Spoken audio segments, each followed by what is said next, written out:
മഹേശ്വര ഗുരു സാക്ഷാത് പരം ബ്രഹ്മ തസ്മൈ ശ്രീ ഗുരവേ നമഃ. ഓം ഹംസാഭ്യാം പരിവൃത്ത പത്രകമലേ ദിവ്യേ ജഗത്കാരണം വിശ്വോത്കീർണമനേകദേഹനിലയം സ്വച്ഛന്ദമാനന്ദകം ആദ്യന്തൈകമഖണ്ഡചിദ്ഘനരസം പൂർണ്ണം ഹ്യനന്തം ശുഭം പ്രത്യക്ഷാക്ഷരവിഗ്രഹം ഗുരുപദം ധ്യായേദ്വിഭും ശാശ്വതം. ഓം ശ്രീനാരായണ പരമഗുരവേ നമഃ. ഓം സംസാരതാപശമനായ നമഃ. ഓം മനുഷ്യവിഗ്രഹായ നമഃ. ഓം സത്വഗുണോത്തമായ നമഃ. ഓം പ്രഹൃഷ്ടാത്മനേ നമഃ. ഓം വീതരാഗഭയക്രോധശോകമോഹമാനസായ നമഃ. ഓം അവ്യയായ നമഃ. ഓം നിർമ്മലായ നമഃ. ഓം നിഗമാന്തജ്ഞായ നമഃ. ഓം ആജ്ഞാനുവർത്തിലോകായ നമഃ. ഓം സച്ചിദാനന്ദസ്വരൂപായ നമഃ. ഓം അഗ്രാഹ്യായ നമഃ. ഓം ദേഹാത്മബുദ്ധിനിഹന്ത്രേ നമഃ. ഓം നാശിതാശേഷകൽമഷായ നമഃ. ഓം ഭക്തിസംയുക്തായ നമഃ. ഓം സ്ഥൂലസൂക്ഷ്മകാരണശരീരാതിരിക്തായ നമഃ. ഓം കാരുണ്യസമ്പൂർണായ നമഃ.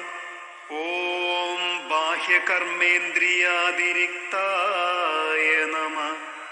ഓം സഗുണപൃഥ്വ്യാദിഭൂതോത്തരായ നമഃ. ഓം അവസ്ഥാത്രയസാക്ഷിണേ നമഃ. ഓം ദേവതിര്യങ് മനുഷ്യാവച്ഛിന്നാത്മനേ നമഃ. ഓം അവബോധിതമായാമയ പ്രപഞ്ചായ നമഃ. ഓം അന്നമയാദികോശവിലക്ഷണായ നമഃ. ഓം വർണ്ണാശ്രമാദ്യാചാര വ്യവഹാരപരാങ്മുഖായ നമഃ. ഓം സർവജ്ഞായ നമഃ. ഓം സർവശക്തായ നമഃ. ഓം ആർത്താർത്തിഹരണായ നമഃ. ഓം ആനന്ദദായകായ നമഃ. ഓം വാസ്തവജ്ഞാനതൃപ്തായ നമഃ. ദൈവദശകം. ഭാഷയിൽ ഭാഷ തീർക്കുന്നോൻ ഭാവനാ നിപുണൻ കവി, അവനെ സ്വന്തമാകുന്നു അർത്ഥരാജ്യപ്രഭാമയം. ബാദരായണനാം വ്യാസൻ തീർത്തൊരാ ബ്രഹ്മസൂത്രവും വേദാന്തസൂത്രമായി നൽകി ഇളനീർ പോലെ സദ്ഗുരു. വ്യാസന് ശേഷം ബ്രഹ്മസൂത്രം ചമയ്ക്കുന്നത് ശ്രീനാരായണ ഗുരുദേവനാണ്. നാരായണ ഗുരുദേവൻ മാത്രമാണ്. ബ്രഹ്മമാകുന്നു താൻ ബ്രഹ്മം തന്നെ ഈ വിശ്വമായതും, വിശ്വത്തിൻ അംശമാം താനും ബ്രഹ്മത്തിൻ അംഗമല്ലയോ. ഉറങ്ങും ജീവചൈതന്യമുണർത്തുന്നു പദധ്വനി, ഗുരുനാരായണനിൽ പൂ കവികൾക്കു മഹാകവി. ശിഷ്യനാകും കുമാരൻ തൻ ശിരസിൽ കൈയനുഗ്രഹം ഒഴിഞ്ഞേ വീണുപോയി ഹാതൻ പ്രണയാതുര ചാപലം. ജാതി ചോദിച്ചിടായികാരും ആരും പറയാതിരിക്കുവിൻ. കണ്ടാലറിയുമോ ജാതി പറഞ്ഞാലെന്തറിഞ്ഞിടും. കോടികൾക്കധിപൻ ദൈവം വഴിപാടിനിരിക്കുമോ. ദുഷ്പ്രതാപത്തിനായി സമ്പത്തൊക്കെ വിറ്റു തുലയ്ക്കൊല. സമാധാനം കൈവരിക്കാൻ സമാധാനം കൊടുക്കുവിൻ. സ്വൈര്യമുണ്ടാകുവാൻ ദൈവത്തിനു സ്വൈര്യം കൊടുക്കുവിൻ. ദൂർത്തടിക്കുന്ന സമ്പത്തും ചേർത്തു വെച്ചാൽ തികഞ്ഞിടും. അതിനാൽ സമുദായത്തിൽ അഭ്യുന്നതിയൊരുങ്ങിടും. ലളിതം ജീവിതം ഭദ്രം മഹിതം ചിന്തയെങ്കിലോ. വളരാൻ വേണ്ട മറ്റൊന്നും വളമായി നന്മ കായ്ക്കുവാൻ. പന്തി ഭോജനമായാൽ എന്തൊരുമിച്ചുണ്ടെണീൽക്കുകിൽ. ഇടിഞ്ഞു വീഴുമോ മാനം ഇവിടം താണു പോകുമോ. രണ്ടിനം പെണ്ണുമാണും ചേർന്നുണ്ടാകും മിശ്രബാന്ധവം. എന്തതിൽ തെറ്റുകുറ്റം നാം അന്തരാകാതിരിക്കുക. വിഷമാകുന്നു മദ്യം ദുർമരണത്തെ വരിക്കൊല. മാനമുള്ളോൻ സ്വയം ചെന്നിട്ടപമാനം സഹിക്കൊല. കള്ളു ചെത്തായിക വിൽക്കായിക തുള്ളി പോലും കുടിക്കൊല. കാലുറയ്ക്കാതെ ലക്ഷ്യത്തെ പോകുമെന്നു ധരിക്കൊല. ഉണർന്നുന്മേഷപൂർവം നാം ഉദയം കണ്ടു വാഴണം. ഉലകിന്നാദരം നേടി സമുദായം തഴയ്ക്കണം. എന്റെ മതം കേമമാകയാൽ എന്റെ വാൾത്തുമ്പിലാകട്ടെ ഏഴു ലോകം ഭരിക്കുവാൻ. എന്റെ ദൈവം മഹാൻ എന്റെ മതമേ കേമമാകയാൽ എന്റെ വാൾത്തുമ്പിലാകട്ടെ ഏഴു ലോകം ഭരിക്കുവാൻ. ഇതോ മതം സമാധാനം ഇതോ സ്നേഹം സമത്വവും.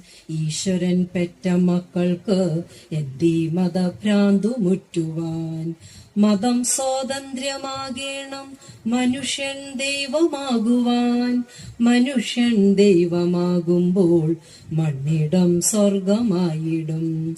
മതം സ്വാതന്ത്ര്യമാകേണം മനുഷ്യൻ ദൈവമാകുവാൻ. മനുഷ്യൻ ദൈവമാകുമ്പോൾ മണ്ണിടം സ്വർഗമായിടും. രണ്ടു കണ്ണുമുഖത്തുണ്ടാകുന്നതാലെന്തു പുണ്യമോ. മുന്നിൽ നിൽക്കുന്നവൻ തന്റെ ബന്ധുവെന്നതു കാണണം. ഒന്നേ മതം ജാതിവർഗം ഒന്നേ മർത്യ സമൂഹവും. ഒന്നേ ദൈവം നമുക്കെല്ലാം എന്ന സത്യം ജയിക്കണം. അന്നേ തഴയ്ക്കുമാറാകൂ മണ്ണിലും ശാന്തി നിർണയം. അന്നേ മണ്ണിൽ സമാധാനം പുലരൂ ദൈവനിശ്ചയം. അതേവരെ കെണ്ണി എണ്ണി കുഴയും മതവാണിഭം. അധർമ്മത്തിൽ പൊതിഞ്ഞിടും അസഖ്യം കള്ളനാണയം. മണൽപ്പായ വിരിച്ചോരി അണിമുറ്റത്തു ചേരുവിൻ. ഇവിടെ ചർച്ച ചെയ്തർത്ഥം നേടുവിൻ തത്വമോരുവിൻ. വെള്ളവും പാലും ഒന്നിക്കും മിശ്രിതം പോലെ ജീവിതം. അതിലെ ക്ഷീരമേ ഉൾക്കൊള്ളുന്ന ഹംസപദം സ്ഥിരം.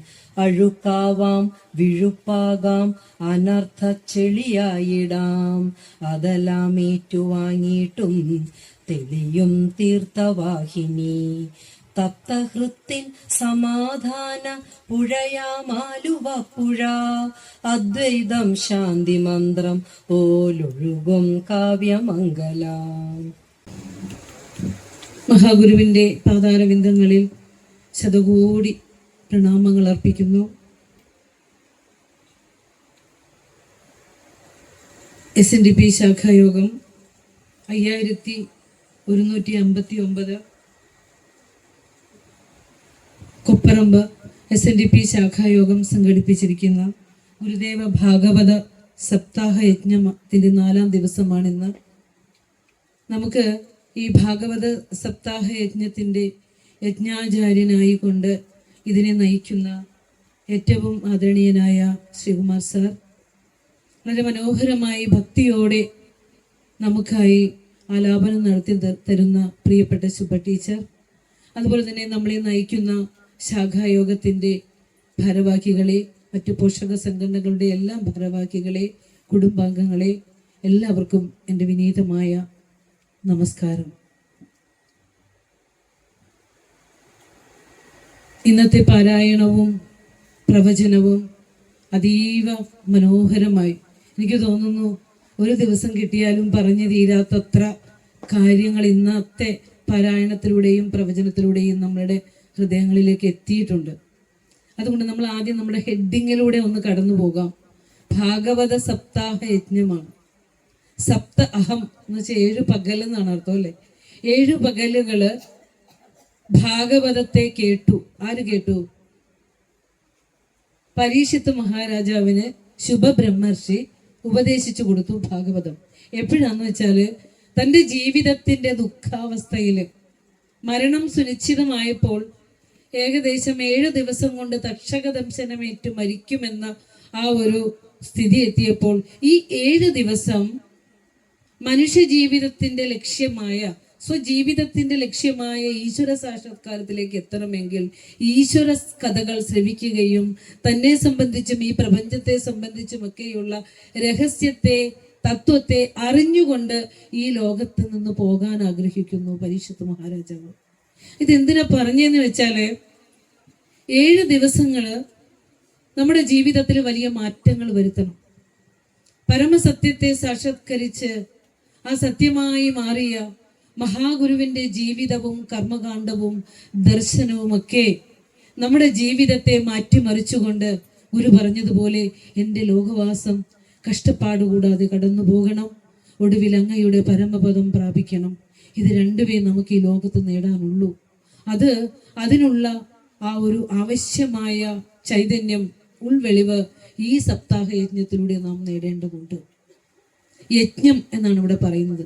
താൻ ചെയ്യുന്ന പ്രവൃത്തി പരനന്മയ്ക്ക് വേണ്ടി ഉപയോഗപ്പെടണമെന്ന ലക്ഷ്യത്തോടു കൂടി ഒരുവൻ ചെയ്യുന്ന പ്രവൃത്തിയാണ് യജ്ഞം. തീർച്ചയായും ഇതൊരു യജ്ഞമാണ്. ആ യജ്ഞം നമ്മളെയൊക്കെ ജീവിതത്തിന്റെ ഉൾവെളിച്ചത്തിലേക്ക് നയിക്കാനുള്ളതാണ്. ഇപ്പോൾ ഇന്നത്തെ പാരായണത്തിലൂടെയും പ്രവചനത്തിലൂടെയും ഞാൻ മനസ്സിലാക്കുന്ന കാര്യം, ക്ഷേത്ര പ്രതിഷ്ഠയും അതിനോടനുബന്ധിച്ച് ഗുരു രചിച്ച കൃതിയും ഈ കേരളത്തിന്റെ സാമൂഹികമായ, സാംസ്കാരികമായ, ആധ്യാത്മികമായ മണ്ഡലം ആ കാലഘട്ടത്തിൽ എങ്ങനെയായിരുന്നു എന്നും ഒക്കെ വളരെ വളരെ വളരെ പലപ്പോഴും നമ്മളെ കണ്ണു നിറയിക്കുന്ന രീതിയിലായിരുന്നു ടീച്ചറുടെയും സാറിൻ്റെയൊക്കെ ആലാപനമൊക്കെ. ഈ പറയാൻ പോലും തോന്നാത്ത രീതിയിൽ അതൊന്നും കേൾക്കാൻ തോന്നിപ്പോയിരുന്നുകൊണ്ട് അത്രയും മനോഹരമായിരുന്നു. 2 പേരെയും അഭിനന്ദിക്കുകയാണ്. അപ്പോൾ ഇനിയും അതുപോലുള്ള ഒരു ശേഷിയും ശേമുഷിയും അവർക്ക് ജഗദീശ്വരൻ ഗുരു കൊടുക്കട്ടെ എന്ന് പ്രാർത്ഥിച്ചുകൊണ്ട് എനിക്ക് ഇന്നിവിടെ പറയേണ്ട വിഷയത്തിലേക്ക് കടക്കുമ്പോൾ ഗുരുവിൻ്റെ ക്ഷേത്ര സങ്കല്പം, അരുവിപ്പുറം പ്രതിഷ്ഠയെക്കുറിച്ച് ഞാൻ പറയുന്നില്ല. കാരണം ഒത്തിരി ഇവിടെ പറഞ്ഞു കഴിഞ്ഞു. അത് ഗുരുവിൻ്റെ ഇഷ്ടത്തിനനുസരിച്ചുള്ള, മനോഗതത്തിനനുസരിച്ചുള്ള 3 പ്രതിഷ്ഠയാണ് ഉള്ളത്. 1 അരുവിപ്പുറം പ്രതിഷ്ഠ, 2 ശിവഗിരി ശാരദാ പ്രതിഷ്ഠ, 3 ആലുവ അദ്വൈതാശ്രമം. ഇത് 3മാണ് ഗുരു പരപ്രേരണയില്ലാതെ സ്വന്തം ഇംഗിതമനുസരിച്ച്, ഇഷ്ടത്തിനനുസരിച്ച് ഗുരു പ്രതിഷ്ഠിച്ചത്. അതില് അരുവിപ്പുറം പ്രതിഷ്ഠ, ഇപ്പൊ സാറ് പറഞ്ഞ പോലെ ആ പ്രതിഷ്ഠയിലൂടെ ഒരു ക്ഷേത്രത്തിൽ നിന്നാണ് സംഘടന ആരംഭിച്ചത്, അല്ലെ? അരുവിപ്പുറം വാവൂട്ടി യോഗം, അരുവിപ്പുറം ക്ഷേത്രയോഗം, ശ്രീനാരായണ ധർമ്മ പരിപാലന യോഗം, അല്ലെ? അങ്ങേ തിരുവുള്ളൂറിയ ഒരൻപിൻ വിനിയോഗം. അവിടുത്തെ ഹൃദയത്തിൽ നിന്ന് ഊറി വന്ന അൻപാണ് നമ്മൾ ഇന്ന് നമ്മുടെ യോഗം കൂട്ടായ്മ നമ്മളിങ്ങനെ ഒന്നിച്ച് ഇരുത്തുന്നത് ഭഗവാന്റെ ആ ഒരു ഉള്ളത്തിൽ നിന്ന് ഊറി വന്ന അൻപാണ്. പറയാതെ വയ്യ. അപ്പോ അരുവിപ്പുറത്ത് ഒരു വിപ്ലവം തന്നെയായിരുന്നു അത്. കാരണം ഗുരുവൊന്നും ഈ സമൂഹത്തില് ആരോടും മത്സരിച്ചോ പടപൊരുതിയോ നേടിയതല്ല. അവിടുന്ന് തീർത്ത കർമ്മകാണ്ഡം പിന്നീട് അത് വിപ്ലവമായി മാറുകയാണ് ചെയ്തത്. അത് തികച്ചും ശാന്തമായി മൗനമായി ഗുരു അതിലേക്ക് നടന്നെടുക്കുകയായിരുന്നു, അല്ലെ? അപ്പോ അരുവിപ്പുറം പ്രതിഷ്ഠയില് അവിടുന്ന് കുറിച്ചിട്ട ആ 4 വരികളുണ്ടല്ലോ, ജാതിഭേദം മതദ്വേഷം ഏതുമില്ലാതെ സർവരും സോദരത്വേന വാഴുന്ന മാതൃകാസ്ഥാനമാമിത് എന്ന ആ മഹാമന്ത്രം ഇന്ന് ലോകം ആവശ്യപ്പെടുന്ന മഹാമന്ത്രം. ഈ ലോകത്തിന്റെ എന്താ പറയാ ഈ ലോകത്തിന്റെ മുകളിൽ ഒരു പതാക പാറിക്കളിക്കുന്നുണ്ടെങ്കിൽ ആ പതാകയിൽ എഴുതേണ്ട മന്ത്രാക്ഷരമാണ് ഈ ഗുരു നമുക്ക് അന്ന് അരുവിപ്പുറത്ത് കുറിച്ചിട്ടത്. ഗുരു കേരളത്തിന്റെ ഗുരുവല്ല, കേരളം ഭാരതത്തിന് കൊടുത്ത ഭാരതത്തിന്റെ ഗുരുവല്ല, ഭാരതം ലോകത്തിന് കൊടുക്കുന്ന ഗുരു എന്ന രീതിയിലാണ് ശ്രീനാരായണ ഗുരുദേവനെ ഇന്ന് ലോകം സ്വീകരിച്ചു വരുന്നത്. ഇന്ന് മനുഷ്യ മനസ്സുകളിലെ യുദ്ധ കാഹളം മുഴങ്ങുമ്പോൾ ഗുരുവിന്റെ ദർശനങ്ങൾക്ക് ഏറെ ഏറെ ഏറെ പ്രസക്തിയുണ്ട്. അനുകമ്പാ ദശകവും ജീവകാരുണ്യ പഞ്ചകവും ദൈവദശകവും ഒക്കെ എഴുതുന്നത് 1914-18 കാലഘട്ടങ്ങളിലാണ്. 1-ാം ലോക മഹായുദ്ധം കൊടുമ്പിരിക്കൊണ്ടിരിക്കുന്ന കാലഘട്ടത്തിൽ 90 ലക്ഷവും 70 ലക്ഷവും ഒക്കെ ആളുകള് കൊന്ന് മരിച്ചു വീഴുമ്പോൾ ഇവിടെ ഇങ്ങേയറ്റത്തിരുന്ന്, ഈ കേരളത്തിന്റെ അങ്ങേയറ്റത്തിലിരുന്നു കൊണ്ട് അവിടുന്ന് മനോഹരമായി അതിനെക്കുറിച്ച് ഗുരു നമുക്ക് വളരെ ഈണത്തില് മനുഷ്യന്റെ ഹൃദയത്തിലേക്ക് പതിയുന്ന രീതിയില് ഏറ്റവും വേദനാജനകമായി തന്നെ ഗുരു പറഞ്ഞു തന്നു, ഒരു പീഡ എറുമ്പിനും വരുത്തരുതെന്ന്. അത്തരത്തിലുള്ള ഒരു ചിന്ത ഒരുവന്റെ മനസ്സിലേക്ക് വരണമെങ്കിൽ ഈശ്വര ചിന്ത ഒരുവനിൽ നിന്ന് വിട്ടുപോകാതിരിക്കണമെന്ന് ഗുരു കൂട്ടിച്ചേർത്തു. അത് നമ്മൾ കടന്നു പോകുന്ന വഴിയിലൂടെ അനുകമ്പാ ദശകമൊക്കെ നമുക്കൊന്ന് പരാമർശിച്ച് പോകേണ്ടതുണ്ട്. ഇപ്പൊ പറഞ്ഞു വന്നത് അരുവിപ്പുറം പ്രതിഷ്ഠയ്ക്ക് ശേഷം ഇവിടെ നമ്മൾ പറഞ്ഞു ശാരദാ പ്രതിഷ്ഠയെ കുറിച്ച് പറഞ്ഞു. അറിവിന്റെ അമ്മയായ ശാരദയെ ഗുരു പ്രതിഷ്ഠിക്കുന്നു 1912 ശിവഗിരിയില്.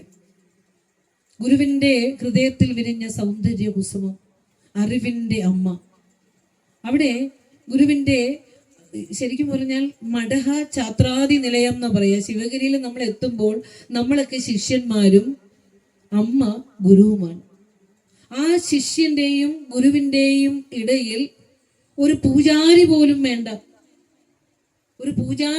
വേണ്ട, ഒരു ചന്ദനത്തിരി പോലും കത്തിച്ച് അതിന്റെ ധൂമപടലങ്ങൾ അവിടെ അശുദ്ധമാക്കണ്ട. പുഷ്പവും തീർത്ഥവും മാത്രം. ആ ആരാധനാ സമ്പ്രദായത്തെ ഗുരു പരിഷ്കരിച്ചു തന്നു. ഇവിടെ സാറ് വളരെ വ്യക്തമായി അവരെ കാലഘട്ടങ്ങൾക്ക് അനുസരിച്ച് ആ കാലഘടന അനുസരിച്ച് പറഞ്ഞു തന്നു. ആരാധനാ സൗകര്യത്തെ ഗുരു പരിഷ്കരിച്ചു. കരിയും കരിമരുന്നും വേണ്ട, ഉത്സവം വേണ്ട എന്ന് ഗുരു പറഞ്ഞത് ശാരദാ പ്രതിഷ്ഠ കഴിഞ്ഞാണ്. നമുക്കറിയാം, അനേകം മനുഷ്യരുടെ ശരീരങ്ങള് ചിന്നിച്ചിതറുന്ന കാഴ്ച നമ്മൾ കണ്ടിട്ട് അധികം ദിവസമായിട്ടില്ല. ഗുരുവിന്റെ വാക്കുകള്, ഗുരു പ്രതിഷ്ഠിച്ച ക്ഷേത്രങ്ങളിൽ പോലും ഈ കരിയും കരിമരുന്നും ഒഴിവാക്കപ്പെട്ടിട്ടില്ല എന്നുള്ളത് വളരെ വേദനയോടെ തന്നെ നാം അറിയേണ്ടതുണ്ട്. അതുപോലെ തന്നെ ഭാരതത്തിലെ ക്ഷേത്ര സങ്കല്പങ്ങൾക്ക് മാതൃകയാണ് ശാരദാ പ്രതിഷ്ഠ. സാറ് പറഞ്ഞല്ലോ, ഇരുട്ടടച്ച വവ്വാലുകളുടെ നാറ്റമുള്ള ക്ഷേത്രങ്ങൾക്ക് പകരം കാറ്റും വെളിച്ചവും കയറുന്ന ചില്ലുജാലകങ്ങളുള്ള വാതിലുകളുള്ള അഷ്ടകോണാകൃതിയിലുള്ള ക്ഷേത്ര സങ്കല്പം വേറെ ലോകത്തെങ്ങും കാണാൻ പറ്റുമോന്നറിയില്ല. അതായിരുന്നു ഗുരുവിന്റെ ക്ഷേത്ര സങ്കല്പം. അവിടെ ജനനീ നവരത്ന മഞ്ജരി എന്ന കൃതി രചിക്കുന്നത് ശാരദാ പ്രതിഷ്ഠ വേളയിൽ, ശാരദാ പ്രതിഷ്ഠയ്ക്ക് തറക്കല്ലിടുന്ന സമയത്താണല്ലോ ജനനീ നവരത്ന മഞ്ജരി എന്ന കൃതി അവിടുത്തെ തിരുവുള്ളത്തിൽ നിന്ന് ഊറി വന്നത്. ആ കൃതിയൊക്കെ നമുക്ക് പറഞ്ഞു വരുമ്പോൾ ഇപ്പൊ നമ്മൾ പറഞ്ഞല്ലോ, ആധ്യാത്മിക ഗ്രന്ഥങ്ങൾ തേടിയും നമ്മളുടെ ഈ ഓട്ടപ്പാച്ചിൽ ഒന്ന് കുറയ്ക്കണമെങ്കിൽ നമ്മൾ ഗുരുവിന്റെ കൃതികളുടെ ഉള്ളിലേക്ക് കടക്കണം. ശാക്തേയ പ്രസ്ഥാനത്രയങ്ങൾ എന്നറിയപ്പെടുന്ന 3 ഗ്രന്ഥങ്ങളാണ് ഉള്ളത്. സൗന്ദര്യ ലഹരിയും അതുപോലെ തന്നെ ദേവി മഹാത്മ്യവും, പിന്നെന്താണ് ദേവി മഹാത്മ്യം, സൗന്ദര്യ ലഹരി, പിന്നെ നമ്മൾ എപ്പോഴും ചെല്ലുന്ന വരുന്നില്ലല്ലോ ലളിതാ സഹസ്രനാമം. ഇത് 3ഉമാണ് ശാക്തേയ പ്രസ്ഥാനത്രയങ്ങളിൽ പ്രധാനപ്പെട്ട ഗ്രന്ഥമെന്ന് ഭാരതീയർ കരുതുന്നത്. അവിടെ ഈ ശ്രദ്ധിച്ച് കേൾക്കേണ്ട ഒരു വാചകമാണിത്. ഈ 3 ഗ്രന്ഥങ്ങളിലും പറയുന്ന ആ തത്വത്തെ ചേർത്ത് അരിച്ചെടുത്തുകൊണ്ട് അതിലെ സ്ഥൂലവും സൂക്ഷ്മവും സൂക്ഷ്മതരവും ഒക്കെ കളഞ്ഞിട്ട് ആ സൂക്ഷ്മതമമായ തത്വത്തെ എടുത്തുകൊണ്ട് 9 ശ്ലോകങ്ങളായി ആ ജനനിക്ക് കോർത്തിട്ട മാല നമ്മൾ പഠിക്കണമെങ്കിൽ എത്രയോ ജന്മം വേണ്ടി വരും ഓർത്തു പോവുകയാണ്. ഗുരുവെന്ന മഹാഋഷിയെ നമ്മൾ അവിടെ കാണുകയാണ്. ജനനി നവരത്ന മഞ്ജരിയില് അത് രചിക്കുന്നത് പിന്നെ ശാരദാ പ്രതിഷ്ഠാ വേളയിലാണ്. ഇപ്പോ അതിനുശേഷം 3ാമത്തെ പ്രതിഷ്ഠയാണ് ആലുവ അദ്വൈതാശ്രമം അല്ലെ. അവിടെ എന്താ ഉള്ളേ? പ്രതിഷ്ഠ എന്ന് പറയാൻ പറ്റില്ല, ഗുരുവിന്റെ ക്ഷേത്ര സങ്കല്പം ഓം തത് സത് അദ്വൈതാശ്രമം എന്നാണ്. അവിടെ എത്തുമ്പോൾ അദ്വൈതം, ജാതിഭേദമില്ലാതെ, മതദ്വേഷമില്ലാതെ, ജാതി മത ഭേദ വർഗ വർണ്ണ ഭേദ വ്യത്യാസമില്ലാതെ എല്ലാവർക്കും വന്നിരുന്ന് ധ്യാനിക്കാനും ആരാധന ചെയ്യാനുമുള്ള ആ ഒരിടം ആലുവ അദ്വൈതാശ്രമം. ഇനി നമ്മൾ അവിടെ നിന്ന് ഇപ്പൊ പറഞ്ഞല്ലോ, ഗുരുവിന്റെ 80ഓളം ക്ഷേത്ര പ്രതിഷ്ഠകൾ, അതിൽ പലതും ഗുരു നേരിട്ട് നടത്തിയതും പിന്നെ ശിഷ്യഗണങ്ങളാൽ നടത്തപ്പെട്ടതും ഒക്കെയുണ്ട്. അതില് ചെറിയ ഒരു ഓട്ടപ്രദക്ഷിണം അതിലൂടെ നമുക്കൊന്ന് കടന്നു പോയിട്ട് അതിലൂടെ വരുന്ന കൃതികളെ ഒന്ന് കണക്ട് ചെയ്തുകൊണ്ട് പോകാനുള്ള വളരെ കുറച്ച് സമയമേ എൻ്റെ മുന്നിലുള്ളൂ. അപ്പോൾ ഇവിടെ പറയുകയാണ്, മണ്ണന്തലയിൽ അരുവിപ്പുറം പ്രതിഷ്ഠയോട് അടുത്തടുത്ത് വരുന്ന ആ പ്രതിഷ്ഠകൾ വരുമ്പോൾ മണ്ണന്തലയില് ദേവീ പ്രതിഷ്ഠയില് ഗുരു മണ്ണന്തല ഓരോരോ സ്ഥലങ്ങളിലും പ്രതിഷ്ഠ നടത്തിയിട്ട് ഗുരു ആ ദേവതയെ എങ്ങനെയാണ് സ്തുതിക്കേണ്ടത് എന്ന് പറഞ്ഞുകൊണ്ട് സ്തോത്രഗതി രചിച്ചു തന്നിട്ടുണ്ട്. അവിടെ നമ്മൾ വളരെ ശ്രദ്ധിക്കേണ്ടതുണ്ട്. എന്താണ് ഗുരു പറഞ്ഞിരിക്കുന്നത്? നമ്മൾ ഇപ്പൊ ക്ഷേത്രത്തിലേക്ക് ഓടുന്ന എന്തിനാന്ന് ചോദിച്ചാൽ എന്താ ചോദിക്കുക? ഇപ്പൊ പറഞ്ഞല്ലോ, തുച്ഛമായ അല്ലെ കാര്യങ്ങൾ ചോദിച്ചു വാങ്ങാനാണ് നമ്മൾ ക്ഷേത്രത്തിൽ പോകാൻ ഗുരു പഠിപ്പിച്ചത്. നമ്മുടെ ഈ ശരീരം മൗൾഡ് ചെയ്തപ്പോൾ, പഞ്ചഭൂതങ്ങളെ ചേർത്ത് ശരീരം വെച്ചപ്പോൾ ഈ ശരീരത്തിലെ പ്രാരബ്ധം, ഭൂതവും ഭാവിയും വർത്തമാനവും നിശ്ചിതമാണ്. നമുക്കൊന്നും ചോദിച്ചു വാങ്ങാനില്ല, മറിച്ച് അങ്ങോട്ട് കൊടുക്കാനേ ഉള്ളൂ. ഇത് നമ്മൾ ആദ്യം അറിയുക. അങ്ങോട്ട് കൊടുക്കുക എന്ന് പറഞ്ഞാൽ നമ്മൾ നമ്മളെ സമർപ്പിക്കുക എന്നുള്ളതാണ്. അതിലാദ്യം നമ്മൾ പഠിക്കേണ്ടത്, നമ്മൾ പണിയെടുത്ത് നേടുന്ന പൈസയുടെ സമ്പത്തിന്റെ ഒരംശം ദേവകടമായി കൊടുക്കണമെങ്കിൽ ആ കടം വീട്ടേണ്ടത് അവരവർ വസിക്കുന്ന പ്രാദേശികമായ ക്ഷേത്രങ്ങളിലാണെന്ന് ഹൃദയങ്ങളിലേക്ക് പതിച്ചു വെച്ചോളൂ. ആ ഗുരുവിന്റെ വാക്കുകളാണ്. അല്ലാതെ ഈ എവിടെയെങ്കിലും നിങ്ങൾ ക്ഷേത്രത്തിൽ പോകുന്നുണ്ടെങ്കിൽ യാത്രാ ചെലവ് ഒഴിച്ച് അവിടെ വഴിപാട് കഴിക്കാനുള്ള പൈസ ഗുരുമണ്ഡപത്തിന്റെ ഭണ്ഡാരത്തിൽ ഇട്ടിട്ട് വേണം ഈ പടി കടന്ന് പുറത്തേക്ക് പോകാൻ എന്ന ഒരു പ്രതിജ്ഞ നാം എടുക്കണം. ഗുരു പറയുകയാണ്, ആ സമ്പത്ത്, അങ്ങനെ നമ്മളുടെ സമ്പാദ്യത്തിന്റെ ഭാഗമായി നമ്മൾ കൊടുക്കുന്ന സമ്പത്ത് ഈ പ്രദേശത്തെ ജനങ്ങളുടെ നിർധനരായ വിദ്യാർത്ഥികളുടെ പഠന ചെലവിനും അതുപോലെ തന്നെ അവശരായ ആലംബഹീനരായ ആളുകളുടെ സഹായത്തിനും ഉപയോഗിക്കണം. അന്തിത്തിരി കത്തിക്കാൻ ഇടയില്ലാത്ത ക്ഷേത്രത്തിൽ നിന്നും, ക്ഷേത്രങ്ങൾ ഒരു പ്രദേശത്തെ മനുഷ്യരുടെ ആധ്യാത്മികമായ പുരോഗതിയെ വളർത്തുന്നവയാണ്. അവിടെ നിന്ന് ആ പൈസയും കൊണ്ടുപോയി മഹാക്ഷേത്രങ്ങളിലേക്ക് നമ്മൾ യാത്രയാകുമ്പോൾ ചിന്തിക്കുക, ദൈവത്തിന് നമ്മുടെ പണമൊന്നും വേണ്ട, കൊടുക്കാനുള്ളത് എന്താ? മനമലർ കൊയ്തു മഹേശ പൂജ നമ്മുടെ മനസ്സിനെ, ആ രാഗദ്വേഷങ്ങളെ, കാമക്രോധാദികളെയൊക്കെ ആ ഈശ്വരന്റെ മുമ്പിലേക്ക് സമർപ്പിക്കുക, എന്നിട്ട് ശുദ്ധരാവുക. അല്ലാതെ നമ്മുടെ തുച്ഛമായ ചില്ലിക്കാശ് കൊണ്ട് നമ്മുടെ ഭൗതിക സുഖഭോഗങ്ങളൊന്നും നേടിയെടുക്കാമെന്ന ആ ചെപ്പിടി വിദ്യയൊക്കെ ഉണ്ടെങ്കിൽ അതെല്ലാം മാറ്റിവെക്കുക.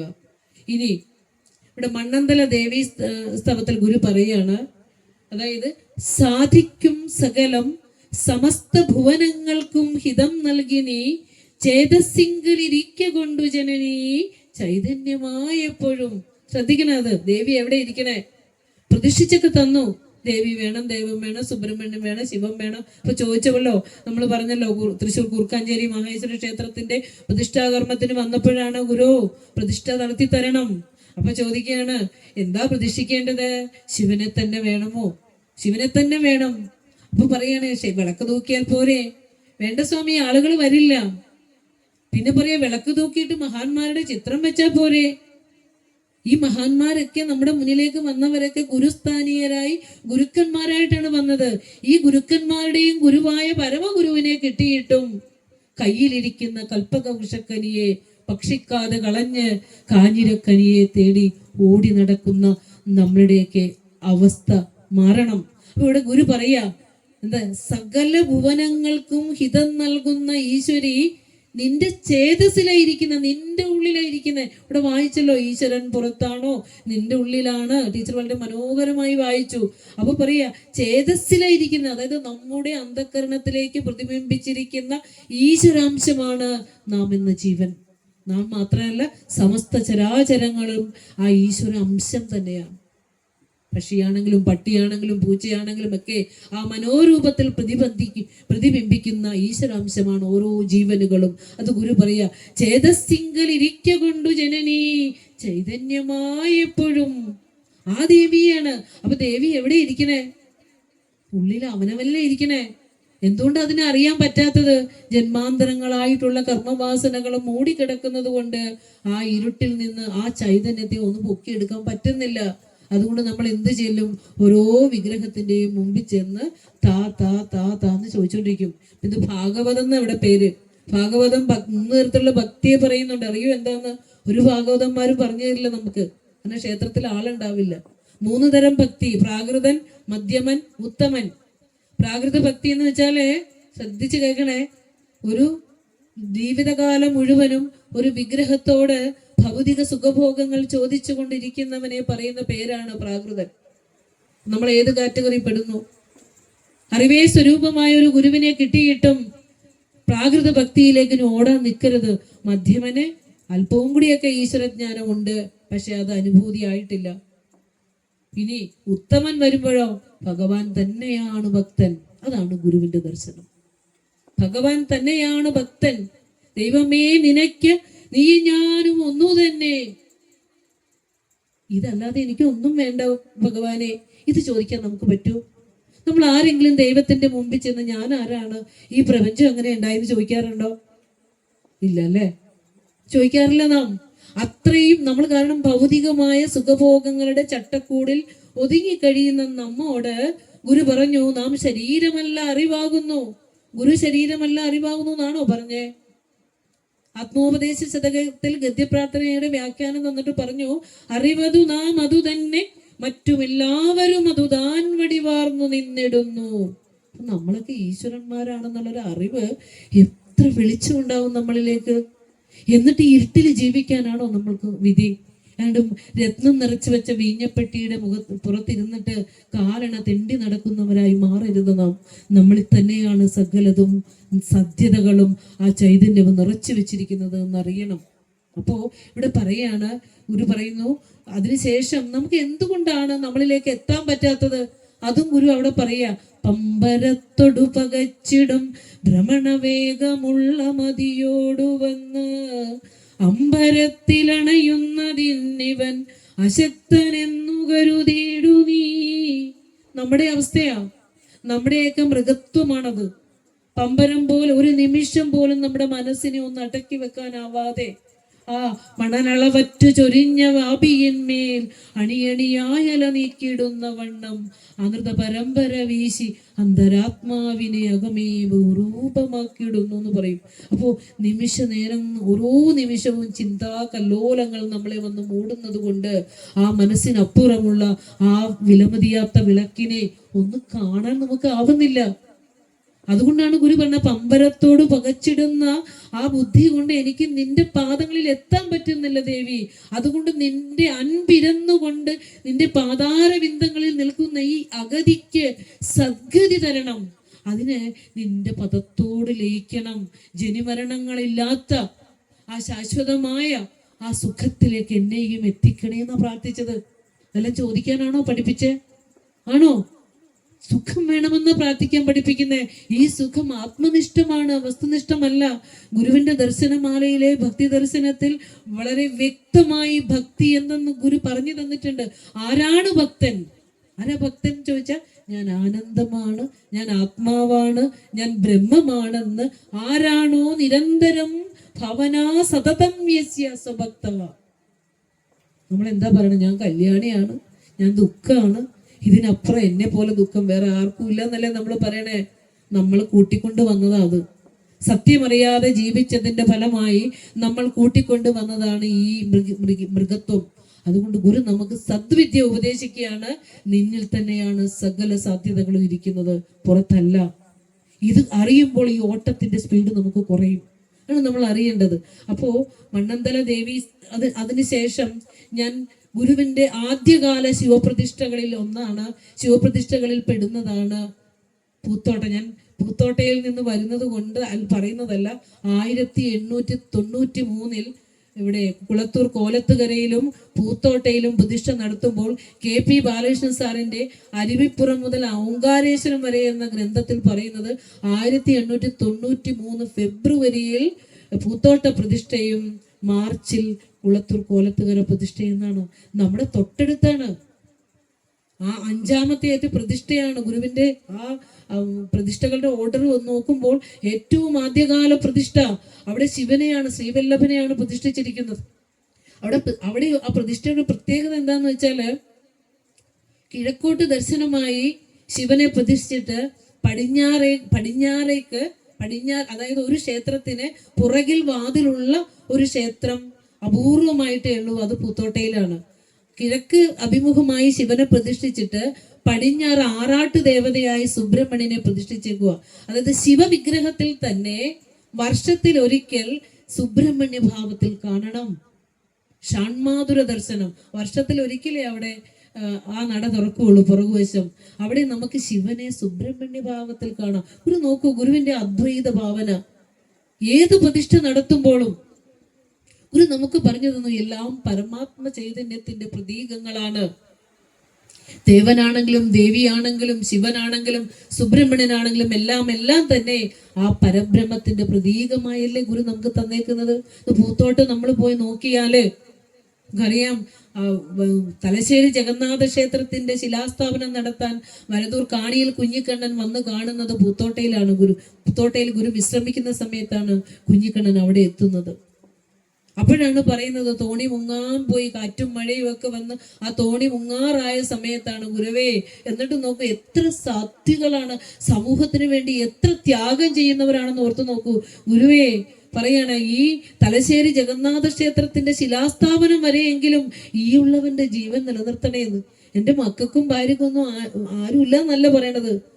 അതാണ് ഇവിടെ പറഞ്ഞില്ലേ സാറ്, ആ ഒരു അവതാരങ്ങളോടൊപ്പം ചില ഉപ അവതാരങ്ങളെയും കൂടി ഈ ലോകത്തേക്ക് വരുന്നു പറഞ്ഞില്ലേ. അതുപോലെ ഒത്തിരി ഒത്തിരി ഒത്തിരി ആളുകളുണ്ട് ചുറ്റും. നമ്മൾ നോക്കുമ്പോൾ സഹോദരൻ അയ്യപ്പൻ മുതലേ, കുമാരനാശ മുതല്, ഡോക്ടർ പൽപ്പു മുതല്, TK മാധവൻ മുതല്, അങ്ങനെ നോക്കുമ്പോൾ ഒത്തിരി ഒത്തിരി നമ്മൾ അത്ഭുതപ്പെട്ടു പോകും. ബോധാനന്ദ സ്വാമികളുടെയൊക്കെ ആ ഗുരുവിനോടുള്ള ഭക്തിയും ആ ത്യാഗവും ഒക്കെ കാണുമ്പോഴത്തേക്ക്. അപ്പൊ അതുപോലെ ഇന്ന് നമുക്കറിയാം, കൊട്ടാരം പോലെ ഉയർന്നു നിൽക്കുന്ന ആ വിദ്യാഭ്യാസ സമുച്ചയങ്ങളോടുകൂടി ഇന്ന് പൂത്തോട്ട എന്ന ആ സ്ഥാനം പ്രകാശിച്ചു നിൽക്കുമ്പോൾ ഗുരുവിന്റെ അനുഗ്രഹമാണത്. ഇവിടം സരസ്വതി ക്ഷേത്രങ്ങൾ ഉണ്ടാകണമെന്ന്. അതുപോലെ തന്നെ തിരിച്ചു കോലത്തുകര വരും, ഒരേ സമയത്തുള്ളതാണത്. കോലത്തുകരയിലെ 500 വർഷങ്ങൾക്ക് മുമ്പ് ഭദ്രകാളിയെ പ്രതിഷ്ഠിച്ച്, കോലത്ത് നാട്ടിൽ നിന്ന് വന്ന ആളുകള് ഭദ്രകാളിയെ പ്രതിഷ്ഠിച്ച്, ഭീകരരൂപിണിയായ ഭദ്രകാളി അവിടെ ബലി നടന്നിരുന്നു, മനുഷ്യ തൂക്കം നടത്തിയിരുന്നു. വല്ലാതെ അന്ധവിശ്വാസങ്ങളും അനാചാരങ്ങളും നടമാടിയിരുന്നു. ഗുരുവിന്റെ ജന്മഗ്രഹത്തിന്റെ തൊട്ടടുത്ത സ്ഥലമാണ് കുളത്തൂർ കോലത്തുകര. ഗുരുവിന്റെ ബന്ധുക്കൾ ചുറ്റും താമസിക്കുന്ന സ്ഥലമൊക്കെയാണത്. പക്ഷെ അവിടെ വരുമ്പോഴത്തേക്ക് ഗുരു എങ്ങനെ ഒരു പുഷ്പം പോലെയാണ് ആ ഭദ്രകാളി വിഗ്രഹത്തെ എടുത്തു മാറ്റിയിട്ട് മനോഹരമായ ശിവപ്രതിഷ്ഠ നടത്തുന്നത്. ഒരു സൈക്കോളജിക്കൽ അപ്രോച്ച്മെന്റ് ആണ് അവിടെ. കാരണം ദൈവസന്നിധിയിൽ ഉയർന്നു വരേണ്ടത് പാവപ്പെട്ട ജീവികളുടെ ആർത്തനാദങ്ങളല്ല, വേദനയല്ല, കരച്ചിലല്ല, നാമജപങ്ങളാണെന്ന് ഗുരു പറഞ്ഞു. ദൈവത്തിന്റെ മുമ്പിൽ വെക്കുന്നത് പോലും മദ്യവും മാംസവും ആണെങ്കിൽ മനുഷ്യന്റെ പ്രാകൃതാവസ്ഥ എത്രയായിരിക്കും. ആ കാലഘട്ടം കടന്നുപോയിട്ട് അധികമൊന്നും ആയിട്ടില്ല. നമ്മൾ ഈ ഗുരുവരന്റെ മുമ്പിൽ ഇരിക്കുമ്പോൾ ഈ ഗുരുവിനെ നമ്മൾ ഇനി അറിയണമെങ്കിൽ ഈ 19-ാം നൂറ്റാണ്ടിൽ അല്ലെങ്കിൽ 20-ാം നൂറ്റാണ്ടിലേക്ക് അവതരിച്ച് ഗുരുവിനെ അറിയണമെങ്കിൽ ഇനിയും 1-2 നൂറ്റാണ്ടുകൾ കഴിയണം ഗുരുവിന്റെ പൂർണ്ണമായ ചൈതന്യം നമ്മളിലേക്കൊക്കെ എത്താൻ എന്ന് മാത്രമേ പറയാനാവൂ.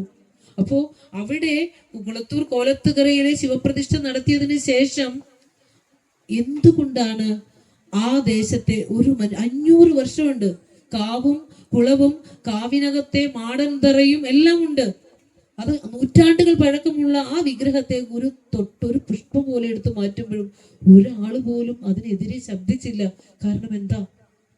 സാറ് പറഞ്ഞ പോലെ ഒരു മണ്ണിന്റെ കണ്ണീരൊപ്പാനായിട്ട് ഈ ലോകത്ത് ധർമ്മം നഷ്ടപ്പെടുമ്പോൾ, അധർമ്മം കുടികൊത്തി വാഴുമ്പോൾ ആ ധർമ്മത്തെ പരിത്രാണനം ചെയ്യുന്നതിന് വേണ്ടി മഹാഗുരുക്കന്മാർ അവതരിക്കും. അവിടെ ആർക്കും മറുചോദ്യം ഉണ്ടാവില്ല. അതുകൊണ്ട് തന്നെ ഗുരു ശിവനെ പ്രതിഷ്ഠിച്ച് തന്നതിന് ശേഷം ഗുരു ഒരു കീർത്തനം എഴുതി തന്നു. ഏതാണെന്നറിയോ? കോലതിരേശസ്തവം അല്ലെ, നമ്മൾ ചൊല്ലാറുണ്ടോ അത്? അതിനകത്ത് ഗുരു അതിൻ്റെ ഒരു 4 വരി ഇങ്ങനെയാണ്. അത് നമ്മൾ എല്ലായിടത്തും അപ്ലൈ ചെയ്തോളണം. ഗുരുവിന്റെ എല്ലാ പ്രതിഷ്ഠകളിലും ഇത് അപ്ലൈ ചെയ്തോളണം. ഏതാ? സർവാശ്രയമെങ്ങും അല്ലെ നിറയുന്നോനഭിഭക്തർക്ക് ഇവ്വാറൊരു രൂപം ഭജനത്തിനുദരിപ്പോ ആലസ്യമൊഴിച്ച പരബോധം തരണം അല്ലെ. എന്തായത്? ഒരു എന്നും നിറഞ്ഞിരിക്കുന്ന ഈശ്വരൻ, ഒരു കൃമിയിലും കീടത്തിലും പുല്ലിലും പുഴുവിനെയൊക്കെ ചൈതന്യവത്താക്കി വെക്കുന്ന ഈശ്വരനെ ഒരു ബിംബത്തിൽ തന്നത് എന്താ? പരബ്രഹ്മസ്വരൂപനായ ഗുരുവേ അങ്ങ് എന്ന് ചോദിച്ചാൽ അതിന് ഉത്തരമാണ് എങ്ങും നിറയുന്ന ഈശ്വരനെ നമുക്ക് അറിയാനുള്ള ആ ഇരുട്ട് ബാധിച്ചത് കൊണ്ട് അതിനെ ഒരു പ്രതീകമായിട്ട്, ഒരു സിംബോളിക്കായിട്ട് സിമ്പൽ തന്നു. ആ സിമ്പൽ അല്ല ഈശ്വരൻ. സാറ് പറഞ്ഞല്ലോ, നിങ്ങളെ പോലെയുള്ളവരെ ഓർമ്മിപ്പിച്ചാൽ മാത്രമേ ബിംബത്തെ കുറിച്ച് ഓർമ്മ വരുള്ളൂ. നമ്മൾ ബിംബത്തെ കാണുന്ന ഈശ്വരനെയാണ്. ഇനി നമ്മൾ അവിടെ നിന്ന് ഒരു ഘട്ടം കൂടി ഉറങ്ങണം, ഒരു ഘട്ടം കൂടി ഉയരണം. ആ ഈശ്വരൻ എന്നിൽ തന്നെ ഇരിക്കുന്നു. ആ ഈശ്വരനെ ഒരു ഗുരുവായൂരപ്പനെ കാണാൻ ഗുരുവായൂരേക്ക് ചെല്ലുമ്പോ തൻ്റെ ഉള്ളിൽ പ്രകാശിക്കുന്ന ആത്മചൈതന്യമാകുന്ന ഗുരുവായൂരപ്പൻ, ആ ഈശ്വരനാണ് ഗുരുവായൂർ പോണെന്ന് പറഞ്ഞത്. അവിടെ ചെന്ന് നിൽക്കുമ്പോഴേ കണ്ണടച്ച് നിന്ന് നോക്കുമ്പോഴും ഈ ഗുരുവായൂരപ്പനെ തന്നെ നോക്കുന്നത്, ഇങ്ങോട്ട് തന്നെ പറയണത്. അതൊന്ന് ശരിക്കും ചിന്തിച്ചു നോക്കിക്കേ, യുക്തിപരമായി ചിന്തിച്ചു നോക്കിയേ. ഏത് ഈശ്വര സങ്കല്പത്തിന്റെ മുമ്പിൽ ചെല്ലുമ്പോഴും ഞാനാകുന്ന ഈശ്വരനാ ചെല്ലണത്. നമ്മളോട് ആ ബോധം പോലും നമുക്ക് ഉണ്ടാക്കി തരുന്നത്. ഇതൊക്കെ കുറച്ച് വേദാന്തപരമാണ്. അതൊക്കെ കേട്ട് കേട്ട് കേട്ട് കേട്ട് പറയണം. കേട്ട് കേട്ട് കേട്ട് പിന്നെ എന്താ പറയാ, വിത്ത് മുളച്ചുകൊള്ളും, അവിടെ കിടന്നുകൊള്ളട്ടെ. അപ്പോ ഇവിടെ പറഞ്ഞു വന്നത്, എല്ലായിടത്തും നിറഞ്ഞിരിക്കുന്ന ഈശ്വരനെ ഒരു വിഗ്രഹത്തിൽ പ്രതിഷ്ഠിച്ച് തന്നിട്ട് ഗുരു പറയാ, ആലസ്യമൊഴിക്കണം. നമ്മൾ ആലസ്യം ഒഴിച്ചോ? മടി മാറ്റണം. സത്യമറിയാനുള്ള നിന്റെ ആ ഒരു ഊർജ്ജസ്വലത കൈവിട്ടു പോകരുത്. ആ സത്യം നിന്നിൽ തന്നെയാണ് കുഞ്ഞെ പ്രകാശിച്ചിരിക്കുന്നത്. നീ നിന്നിലേക്ക് തന്നെയാണ് യാത്ര ചെയ്യേണ്ടത് എന്ന് ഗുരു പറയുകയാണ് അവിടെ. എന്നിട്ട് പറയാണ് പരബോധത്തിലെത്തണമെന്ന്. അതാണ് ഈ ഗുരുവിന്റെ ഈശ്വര സങ്കല്പം, ക്ഷേത്ര സങ്കല്പത്തിന്റെ ആ ഒരു എന്താ പറയാ, ആ ഒരു സാരം അതാണ്. നമ്മളൊന്ന് ആലോചിച്ച് നോക്കൂ. ഗുരു പ്രതിഷ്ഠിച്ച ക്ഷേത്രങ്ങളെല്ലാം വിട്ടിട്ട് നമ്മൾ 4 ദർശനം, 3 ദർശനം എന്നൊക്കെ പറഞ്ഞ് പോകുമ്പോഴുള്ള ക്ഷേത്രങ്ങളൊക്കെ ഒന്ന് ആലോചിച്ച് നോക്കൂ. ഗുരുവിന്റെ ദൈവദശകം ചൊല്ലുമ്പോൾ പോലും നിരോധിച്ചിട്ടുള്ള, ഗുരുദേവന്റെ ദർശനം അവതരിപ്പിക്കുമ്പോൾ ആട്ടി ഓടിച്ചിട്ടുള്ള ക്ഷേത്രങ്ങളൊക്കെ ഉണ്ട്. നിരോധിക്കപ്പെട്ട ഇടത്തേക്ക് കയറി ചെല്ലാൻ വീണ്ടും വീണ്ടും വീണ്ടും വീണ്ടും താല്പര്യമാണ്. ഒന്നുമേ നമ്മൾ ചിന്തിക്കുന്നില്ല. സ്വാതന്ത്ര്യമായി ഭജിക്കാനും ഇരിക്കാനുമുള്ള ഇടം നമുക്കുള്ളപ്പോൾ എന്തിനാ ഓടുന്നത്? എന്തിനാ ഓടുന്നത്?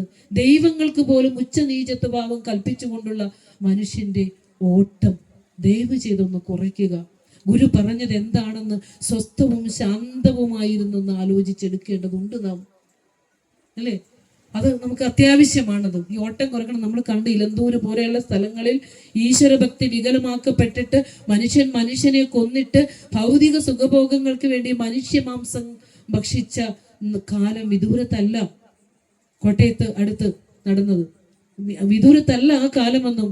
മന്ത്രവാദിനികളുടെ മുമ്പിലും അവിടെ ഇവിടെയൊക്കെ സുഖഭോഗങ്ങൾ ചോദിച്ചുകൊണ്ടുള്ള മനുഷ്യന്റെ യാത്ര ഇന്നും ഇന്നും ഇന്നും പഴയ കാലത്തേക്കാൾ കൂടുതലായിട്ട് മുന്നേറുന്നുണ്ട്. ഇപ്പൊ സാറ് പറഞ്ഞല്ലോ, തിരുണ്ടുപുളി കല്യാണമൊക്കെ ഒരു നിർത്തലാക്കിയതാണ്. അതൊക്കെ വീണ്ടും വീണ്ടും എന്താ പറയാ, വാട്സപ്പ് സ്റ്റാറ്റസ് വരെ ഇട്ടുകൊണ്ടാണ് പുനർക്രമീകരിച്ചുകൊണ്ട് വരുന്നത്. ഇനി പറഞ്ഞ കണക്ക് ഇനി എന്നാണ് ഇതൊക്കെ ഈ കെട്ട് കല്യാണമൊക്കെ തിരിച്ചു വരിക എന്ന് അറിയില്ല.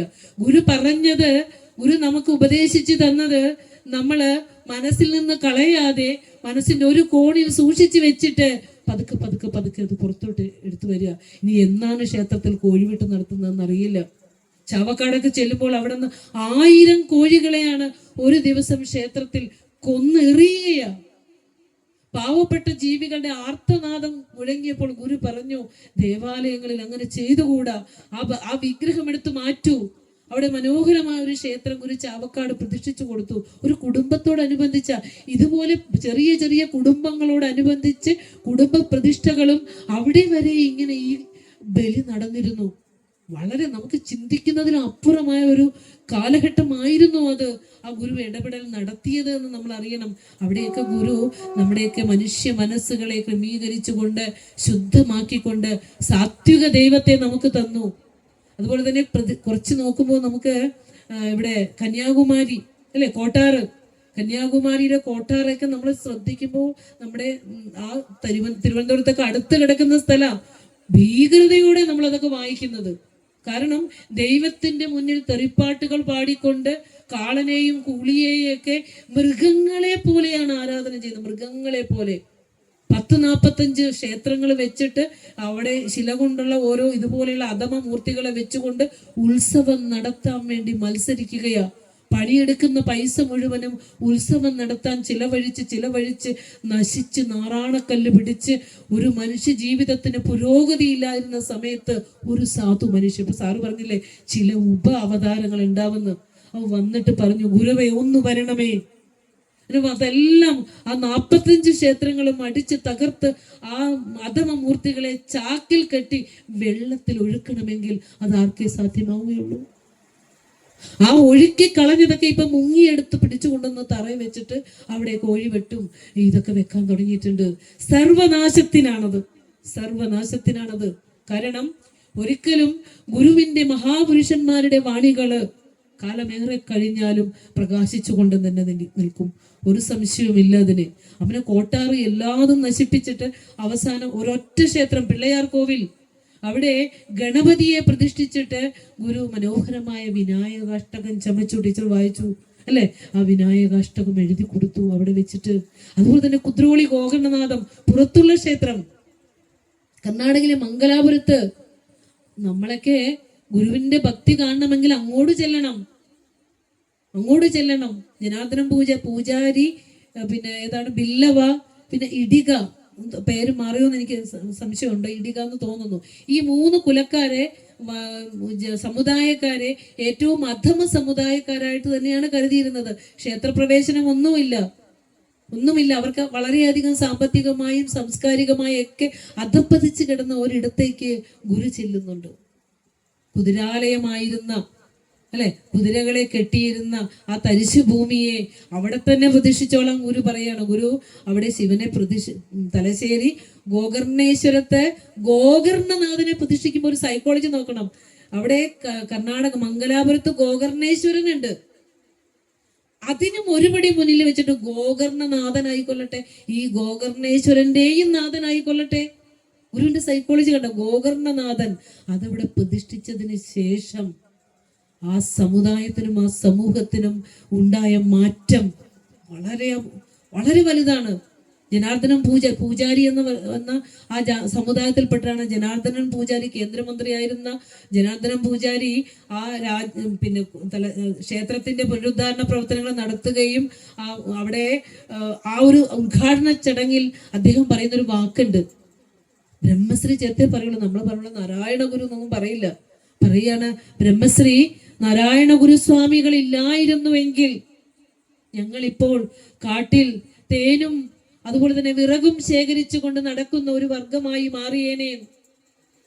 ആലോചിച്ച് നോക്കൂ, ഗുരു എവിടെ തൊട്ടതെല്ലാം പൊന്നാക്കും വിശ്വദീപ പ്രകാശമേ, ഇഷ്ടമാകട്ടെ അങ്ങേക്ക് സ്പഷ്ടമാം ഗുരു പൗർണമി. എസ് രമേശനാഥ് സാറ് പറഞ്ഞു വെച്ചതല്ലേ, വളരെ കുറച്ചു കാലം കൊണ്ട് രചിച്ചതെങ്കിലും സാറ് പറയുന്നുണ്ട്, 40 വർഷമായി ഗുരുവെന്ന ചൈതന്യം എന്നെ വലയം ചെയ്തുകൊണ്ടിരിക്കുന്നു. കുമാരനാശാൻ ശരീരത്തോടുകൂടി ഉണ്ടായിരുന്നെങ്കിൽ ഗുരുവിന്റെ ജീവിതവും ചരിത്രവും ദർശനവും എല്ലാം മഹാകാവ്യമാക്കിയ ഇവിടെ സാറ് പറഞ്ഞല്ലോ. അതിൻ്റെ ആ കർത്തവ്യമാണ്, കണ്ണു നിറഞ്ഞു പോയത് കേട്ടപ്പോൾ. ആ കർത്തവ്യമാണ് ഇവിടെ നിർവഹിക്കുന്നതെന്ന്. ആ പല്ലനയാറ്റിലേക്ക് ആശാന്റെ ജലസമാധി ഉണ്ടായിരുന്നില്ലെങ്കിൽ നമുക്ക് വായിക്കാമായിരുന്നു. അതിവിടെ കറക്റ്റ് ചെയ്തു അല്ലേ? ആലോചിച്ച് നോക്കി. കാണാത്ത ദൈവത്തിനേക്കാൾ കരുണാമയനായവൻ ഇതാ മത്യൻ, കൈകൂപ്പും സുഖദുഃഖമറിഞ്ഞവൻ. അപ്പോൾ കുദ്രോളിയിൽ നിന്ന് നമുക്ക് കടന്നു പോകുമ്പോൾ, കുദ്രോളിയിൽ നിങ്ങൾ പോയിട്ടുണ്ടോ? കുദ്രോളി ക്ഷേത്രത്തിൽ പോയിട്ടുള്ളവരുണ്ടാവും അല്ലേ? അപ്പം ഒരു എന്താണ് സോമസുന്ദരൻ, കൊരകപ്പയുടെ മകൻ സോമസുന്ദരൻ, പേരതാണോ എന്ന് എനിക്ക് അറിയില്ല. ഇന്നലെ ആണ് ആ ക്ഷേത്രത്തിലൂടെയൊക്കെ ഒന്ന് ഡീപ്പായിട്ട് ഇന്നലെ എനിക്കൊരു ടോപ്പിക് സാറ് പറഞ്ഞപ്പോഴാണ് ഒന്ന് ഓടിച്ചു ക്ഷേത്രപ്രതിഷ്ഠകളൊക്കെ ഒന്ന് നോക്കുമ്പോഴാണ് പലപ്പോഴും നമ്മൾ കരഞ്ഞു പോകും. ഓരോ സന്ദർഭങ്ങളും വായിക്കുമ്പോൾ സോമസുന്ദരൻ ഗുരുവിന് രത്നം പതിച്ച കിരീടം ഗുരുവിൻ്റെ ആ ശിരസിൽ പതിപ്പിച്ച് അണിയിച്ചിട്ടുണ്ട്. ഗുരുവിന് പൂജ ചെയ്തിട്ട് മാത്രമേ അവിടെ ക്ഷേത്രത്തിൽ പൂജയുള്ളൂ. ആലോചിച്ചു എത്ര ഉയരത്തിലായിരുന്നു അവരിയ്ക്കുന്നതെന്നറിയോ? കർണാടക സർക്കാർ തന്നെ ധനം അനുവദിച്ചുകൊണ്ടിരിക്കുകയാണ് ഗുരുവിന്റെ ക്ഷേത്രം പണിയുന്നതിനും ഉത്സവത്തിനും ഒക്കെ ആയിട്ട്. 1000 പേർക്ക് ഒരു ദിവസം ഫ്രീ ആയിട്ട് അന്നദാനം കൊടുക്കും. ഗുരു പ്രതീക്ഷിച്ച വേറെ ഏതെങ്കിലും ക്ഷേത്രങ്ങളിലുണ്ടോ? ഇല്ല. ചെല്ലുന്നവർക്കൊക്കെ അന്നദാനം കൊടുക്കും. കരിയും കരിമരുന്നും വേണ്ട എന്ന് പറഞ്ഞവർ, അവരുടെ ബാങ്കിന്റെ ആ എന്താ പറയാ ചെക്ക് ലീഫിൽ വരെ ബ്രഹ്മശ്രീ ശ്രീനാരായണ ഗുരുസ്വാമികളുണ്ട്. ഒരു ജന്മം കൊണ്ട, ഒരു പിറവിയെടുത്ത, ഒരു മഹാവിളക്ക് തെളിഞ്ഞ ആ നാട്ടിലെ വിളക്കിൻ ചുവട്ടിലെ ഇരുട്ടുകളാണ് നമ്മൾ. ഗുരുവിനെ അറിഞ്ഞിട്ടില്ല, ഗുരുവിനെ നമ്മൾ അറിഞ്ഞിട്ടില്ല. ഇന്നലെ ഒരു ശാഖായോഗത്തിൽ പ്രഭാഷണത്തിന് ചെന്നപ്പോൾ പറയുക, ടീച്ചറെ ഇവിടെ ഈ ക്ഷേത്രത്തിലെ ഗുരുവിനെ ഈ പ്രതിഷ്ഠയിൽ ഈ ക്ഷേത്രത്തിൽ ഒന്ന് കയറുക പോലും ചെയ്യാതെ നമ്മുടെ കൂടെ തന്നെ ഉള്ളതാ, നേരെ ഓടും ഒത്തിരി ദൂരെയുള്ള സ്ഥലങ്ങളിലേക്ക്. ഒരു പ്രാവശ്യം പോലും ഒന്നും വന്നിട്ടില്ല. ഞാൻ പറഞ്ഞു വിഷമിക്കേണ്ട, അവർക്ക് അതിനുള്ള ഭാഗ്യം ഈ ജന്മത്തിൽ കിട്ടിയിട്ടില്ല. കാരണം ഒരു മഹാഗുരുവിനെ അറിയാനും പഠിക്കാനും എല്ലാം സാധ്യമാകുന്നത് ജന്മാന്തരങ്ങളായി പുണ്യം ചെയ്തവർക്ക് മാത്രമാണ്. ദാർശനികമായ കുറച്ച് ഭാവത്തിലേക്കൂടെ ക്ഷേത്രപ്രതിഷ്ഠ പറഞ്ഞപ്പോൾ തൃശ്ശൂർ കാരമുക്കില് ഗുരു പ്രതിഷ്ഠിക്കുന്നത് അല്ലേ?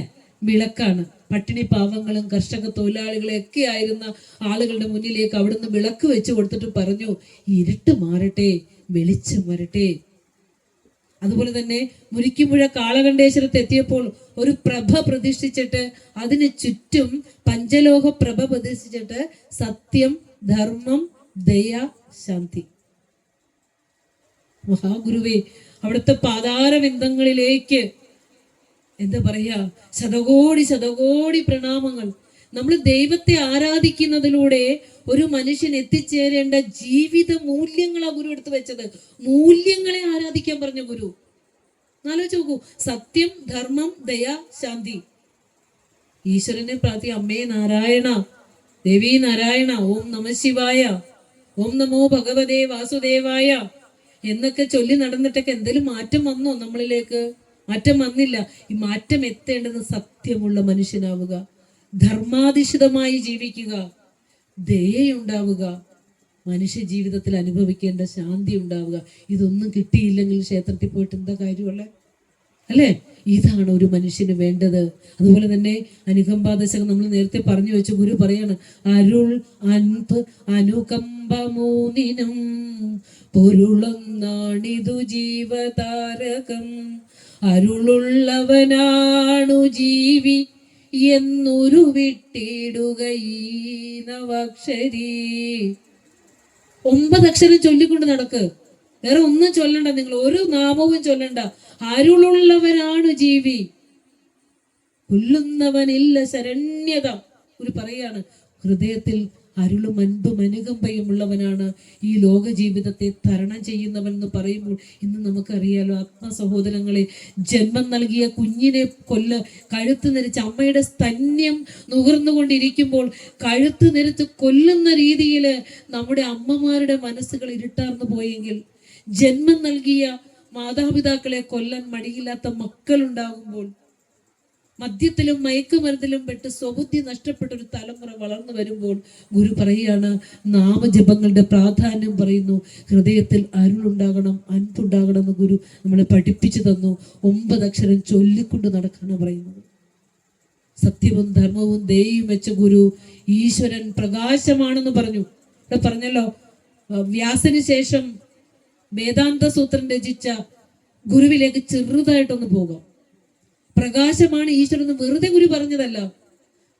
ഗുരു 2500 വർഷങ്ങൾക്ക് മുമ്പ് വ്യാസമഹർഷി, ഭാരതത്തിന്റെ ആധ്യാത്മികമായ ചരിത്രം പരിശോധിച്ചാൽ വ്യാസോച്ഛിഷ്ടം ജഗത് സർവം എന്ന് പറയാ. ഭാരത 99% ഗ്രന്ഥങ്ങളും വ്യാസന്റെയാ. വേദത്തെ 4ആയി പകുത്തു തന്നു, 18 പുരാണങ്ങൾ എഴുതി, വേദത്തെ ആകെ സൂത്രരൂപത്തിൽ ബ്രഹ്മസൂത്രം എഴുതി, ഭഗവത്ഗീത എഴുതി, മഹാഭാരതം എഴുതി, ഒത്ത നടുക്ക് ഭഗവത്ഗീത വെച്ചു. എന്നിട്ടും തൃപ്തിയാകാതെ ശ്രീ മഹാഭാഗവതം ചമച്ചു. ആ വ്യാസൻ പിറന്നത് ഒരു പറച്ചിയിൽ നിന്നു പണ്ട് പരാശര മഹാമുനി പിറന്നു മറസൂത്രിച്ച മുനി. കൈവർത്തകന്യയിൽ അവരെ ബ്രാഹ്മണികൾ ഹുജുമണിയൊന്നുമില്ല. വസിഷ്ഠപുത്രനായ ശക്തിക്ക് അദൃശ്യന്തി എന്ന പറയ സ്ത്രീയിൽ ജനിച്ച പരാശരമുനി, പരാശരനെ മത്സ്യഗന്ധി എന്ന മുക്കുവ സ്ത്രീയിൽ ജനിച്ചു. വേദവ്യാസനാണ് ഭാരതത്തിലെ അധ്യാത്മ ഗ്രന്ഥങ്ങളെല്ലാം രചിച്ചതെങ്കിൽ ഇത് പഠിക്കാൻ അവകാശമില്ല എന്ന് നിഷേധിക്കാൻ ആർക്കാണ് അവകാശമുള്ളത്? ആലോചിച്ച് നോക്കൂ. അപ്പോൾ എല്ലാവർക്കും അനുഭവിക്കേണ്ട, എല്ലാവരിലും ഇരുന്ന് പ്രകാശിക്കുന്ന ആത്മാംശത്തെ അറിയാൻ ചില കൂട്ടർക്ക് മാത്രം അവകാശമെന്നും ചിലർക്ക് അവകാശമില്ലെന്നും ചിലർ ശടിച്ചപ്പോൾ ഗുരു വിപ്ലവമൊന്നും ഉണ്ടാക്കിയില്ല. മൗനമായി ആ സത്യത്തെ അറിഞ്ഞ് സാക്ഷാത്കരിച്ച് അതായി മാറിയിട്ട് ഗുരു ആ ഗുരു പരമ്പരയെ സ്വാംശീകരിച്ചുകൊണ്ടും സ്വീകരിച്ചുകൊണ്ടും പറഞ്ഞ ഋഷീശ്വരൻ വേറെ എവിടെ ഉണ്ടാവുക?